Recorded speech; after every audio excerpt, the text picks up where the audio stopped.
Tenants can legally withhold rent in certain circumstances, but only if specific conditions are met. As a landlord, understanding when this is and isn't valid helps you respond correctly. The right to withhold rent is tied to the implied warranty of habitability. In states that allow it, which is most states, a tenant can withhold rent when the property has a serious habitability defect, the landlord has been notified of the problem in writing, and the landlord has failed to repair within a reasonable time. Not every maintenance issue qualifies. The defect must be significant.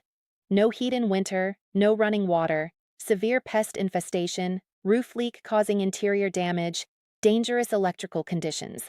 A leaky faucet or a broken dishwasher typically does not meet the threshold for withholding. Procedure matters. In most states, tenants cannot simply stop paying rent. They must notify the landlord in writing, allow reasonable time for repair, and in many states, pay withheld rent into a court-designated escrow account while the dispute is pending. If a tenant withholds rent without meeting these conditions, you can proceed with non-payment eviction. If they follow the proper procedure and there's a genuine habitability problem, attempting to evict may backfire. Courts in most states will want to see that you address the habitability issue. The best response to any legitimate maintenance complaint is to fix it promptly. Responsiveness is cheaper than litigation. TenantScreeningBackgroundCheck.com. Responsible tenants report issues. Screen for the kind of tenant who communicates.